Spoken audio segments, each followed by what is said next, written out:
한때 아침 출근길마다 줄을 서게 만들었던 국민 도넛. 그리고 지금은 도넛보다 커피를 더 많이 파는 브랜드. 1950년 미국 보스턴의 작은 가게에서 시작해 전 세계 30여 개국 수만 개 매장으로 확장한 던킨 도너츠. 한국에선 1983년 첫 진출이 실패로 끝났지만 단 한 번의 재도전으로 IMF 시기에도 폭발적으로 성장하며 전국 700여 개 매장의 1위 도넛 커피 브랜드가 됐습니다. 하지만 완벽해 보였던 이 브랜드도 2021년 안양공장 위생 논란과 가맹점 갈등이라는 거대한 위기를 피할 수 없었는데요. 과연 던킨 도너츠는 어떻게 전성기를 만들었고 지금은 어떤 변화를 겪고 있을까요? 겉은 바삭하고 속은 푹신한 한입 가득 달콤함이 퍼지는 도넛은 그 자체로 행복입니다. 미국 애니메이션 심슨 가족의 주인공 호머 심슨이 도넛을 너무 좋아한 나머지 영혼까지 팔아버린 장면이 있을 정도죠. 그리고 미국 사람들의 유명한 말 중에는 인생은 짧다, 더 많은 도넛을 먹어라 라는 말도 있습니다. 이걸 보면 도넛은 단순한 디저트를 넘어 인생의 즐거움이자 하나의 철학으로 받아들여지는 듯한데요. 오늘은 전 세계를 사로잡은 던킨 도너츠의 이야기를 해보겠습니다. 1916년 미국 매사추세츠 보스턴 근교에 한 소년이 있었습니다. 이름은 윌리엄 로젠버그.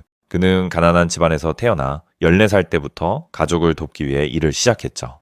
중학교를 중퇴한 뒤 웨스턴 유니언에서 전보를 배달했고 이후 뉴잉글랜드 아이스크림 회사인 잭앤질에서 전국 영업 관리자 자리까지 오르는 등 다양한 일을 거쳤습니다. 그리고 2차 세계대전이 끝난 1946년 그는 친척에게 $1,000를 빌리고 여기에 $1,500 상당의 전쟁 채권을 더해 공장 노동자들에게 점심과 간식을 배달하는 작은 사업 인더스트리얼 런천 서비스를 시작합니다. 그가 만든 트럭은 조금 특별했는데요. 트럭 한쪽 벽을 선반으로 개조해 커피와 간단한 빵을 바로 꺼내 먹을 수 있는 이동식 푸드트럭이었죠. 지금 우리가 아는 푸드트럭 문화의 사실상 원조였습니다. 장사를 하다 보니 그는 한 가지 사실을 깨닫는데요. 매출의 40%는 커피와 도넛에서 나온다. 그래서 그는 1948년 매사추세츠주 퀸시에 오픈캐틀이라는 첫 도넛 가게를 열죠. 당시 경쟁 가게들이 5가지 정도의 도넛만 팔던 것과 달리 무려 52가지 종류의 도넛을 선보이며 차별화했습니다. 그러던 중 1920년대 미국 배우 메이 머레이가 뉴욕 린디스 델리에서 우연히 도넛을 커피에 떨어뜨려 먹다가 던킨이라 감탄했다는 이야기를 접하는데요. 이 일화에서 영감을 받은 그는 1950년 가게 이름을 던킨 도너츠로 바꾸고 갓 만든 고품질의 도넛과 커피를 빠르고 믿을 수 있게 제공한다는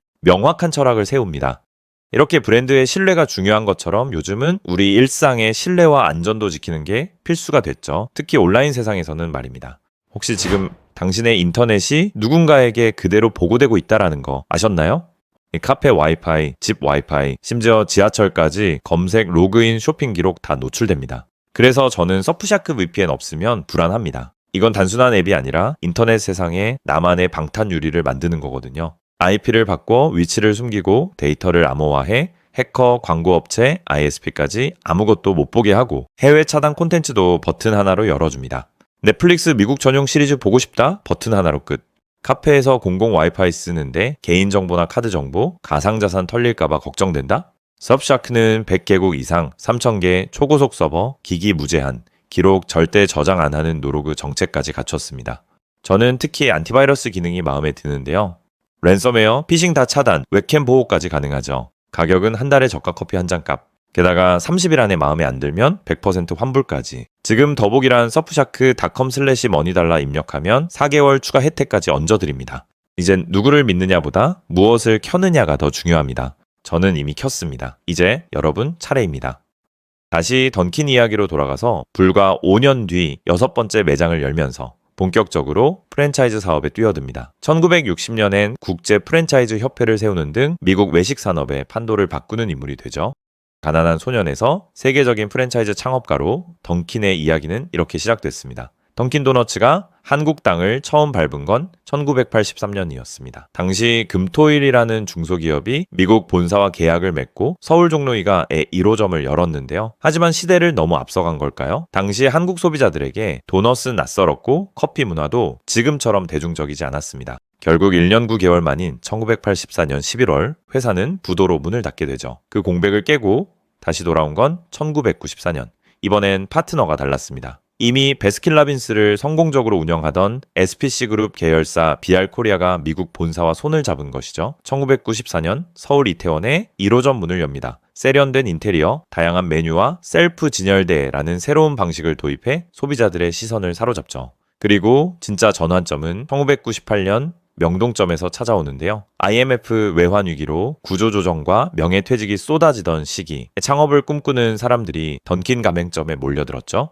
명동점의 성공이 입소문을 타면서 매장은 불과 1년 만에 70에서 80곳이 늘었고 2001년 말엔 200개를 넘어섰고요. 이후 성장세를 이어가 2008년엔 500개를 돌파했습니다. 한국 던킨의 성공 신화가 본격적으로 시작됐죠. 성공의 핵심은 철저한 현지화였습니다. 미국 매장에서는 도넛을 직원이 꺼내주지만 한국 던킨은 진열대를 계산대 밖으로 꺼내 소비자가 직접 눈으로 보고 고르고 담을 수 있도록 했는데요. 이 작은 변화가 소비 경험을 완전히 바꿔놓았죠. 메뉴도 한국 입맛에 맞췄습니다. 쌀도넛, 찹쌀 모찌 도넛 같은 로컬 제품과 한정 시즌 메뉴가 꾸준히 인기를 끌었고요. 2000년대 중반에는 배우 이병헌, 김재원 등 인기 스타를 모델로 기용해 프리미엄 도넛 이미지를 강화했죠. 또한 스타벅스 같은 커피 전문점과 경쟁하기 위해 아메리카노, 카페라떼, 프라푸치노 스타일 음료를 확대하고 베이글, 샌드위치, 머핀 등 간단한 식사 메뉴를 매출의 또 다른 축으로 키웠습니다. 여기에 디지털 전환도 빨랐습니다. SPC 그룹은 스타벅스 출신 마케팅 전문가를 영입해 해피오더 앱, 모바일 선주문, 멤버십 혜택을 강화했고요. 던킨 원더스라는 프리미엄 매장 콘셉트로 젊고 트렌디한 소비자층까지 흡수했죠. 그 결과 던킨은 단순한 도넛 가게를 넘어 매년 성장을 거듭하며 독보적인 시장 점유율을 자랑하는 1위 브랜드로 자리 잡게 됩니다. 하지만 이렇게 탄탄해 보이던 던킨도 거대한 위기를 피하지 못했습니다. 2021년 9월 경기도 안양에 있는 던킨 생산 공장에서 한 내부 공익 제보자가 촬영한 영상이 언론에 공개되는데요. 화면 속엔 도넛 반죽 위로 누런 기름때가 떨어지고 설비는 세척이 제대로 되지 않은 채 기름때와 곰팡이가 그대로 남아 있었죠. 식품의약품안전처가 긴급 점검에 나섰고 안양 공장을 포함한 전국 5곳 생산시설 모두에서 해썹 부적합 판정을 받았습니다. 문제는 그 다음이었는데요. 던킨 운영사인 SPC BR 코리아는 해당 영상이 조작된 정황이 있다며 CCTV를 공개하고 한 직원이 일부러 오염 행위를 했다고 주장합니다. 그리고 제보자를 경찰에 고소하며 강경 대응에 나섰죠. 하지만 시민단체와 일부 언론은 이를 물타기라고 비판했고 브랜드 이미지의 타격은 걷잡을 수 없이 커졌습니다. 위생 논란은 매장 매출 급락으로 이어졌는데요. 가맹점주들은 피해를 호소했고 1년여 만에 본사는 10억 원 규모 손실보상과 함께 위생관리 강화, 필수 소모품 강제 구매 관행 개선 등을 약속하는 상생 협약을 체결했습니다. 그런데 위생 문제만이 아니었습니다. 2025년 공정거래위원회는 BR코리아가 가맹점에 주방 설비와 소모품 등 38개 필수 품목을 본사 지정 업체에서만 사도록 강요한 사실을 적발하고 약 21억 원의 과징금을 부과했습니다. 한때 국민 도넛이었던 던킨은 이 1년의 사건들로 인해 브랜드 신뢰도 회복이라는 숙제를 안게 됩니다. 현재 던킨은 전국 약 700개 매장을 운영하며 국내 도넛 커피 시장 1위 자리를 지키고 있습니다. 매출 역시 2020년 1627억 원에서 2023년 2098억 원으로 꾸준한 상승세를 이어가고 있죠. 하지만 모든 지표가 긍정적인 건 아닙니다. 던킨의 매장 구조 변화를 보면은 던킨은 여전히 매장 수에서 우위를 점하고 있지만 2013년 903개로 정점을 찍은 뒤 감소세를 보였는데요. 2020년 712개였던 매장은 2023년 690개로 줄었고 특히 직영점의 감소폭이 큽니다. 2019년 149개였던 직영점은 2023년 59개로 60% 이상 축소되었고요. 이는 수익성 저하, 매장 운영 효율화, 시장 포화 등으로 직영점 운영 부담을 줄이려는 전략적 판단으로 해석되죠. 가맹점 매출 지표를 보면은 격차는 더욱 뚜렷합니다. 롯데지아레스가 운영하는 전국 약 127개 매장의 크리스피 크림과 비교해 보면 잘 드러나는데요. 2023년 기준 던킨 가맹점의 월 평균 매출은 3,051만 원, 평당 매출은 1,810만 원인 반면 크리스피 크림은 각각 4,171만 원과 2,099만 원으로 모든 지표에서 앞섰죠. 이를 연간으로 환산하면 크리스피 크림의 가맹점당 매출이 던킨보다 약 1억 3,400만 원, 즉 37%가량 더 높은 경쟁력을 가진 셈입니다. 이러한 상황에서 던킨은 매출 다변화와 브랜드 신뢰 회복에 힘을 쏟고 있습니다. 우선 매달 이달의 도넛을 출시해 신제품 흐름을 이어가고 2000쌀 글레이즈드, 올리브 트위스티, 저당 도넛 등 건강 지향 메뉴로 MZ세대와 웰빙 트렌드에 대응하죠. 입지도 변화하고 있는데요. 서울 고덕 어방으로브 같은 젊은 상권의 팝업 스토어를 열고 캐릭터 마케팅과 라이브 커머스를 결합한 경험형 매장도 운영하고 있고요. 또한 위생 논란 이후 전 생산시설 위생 점검과 설비 교체를 강화하며 가맹점주와의 상생 프로그램을 통해 내부 결속을 다지고 있죠. 위기는 분명 컸지만 던킨은 지금 제품 마케팅 운영 시스템 전반을 재정비하며 다시 한번 국민 브랜드 자리를 지키기 위해 움직이고 있습니다.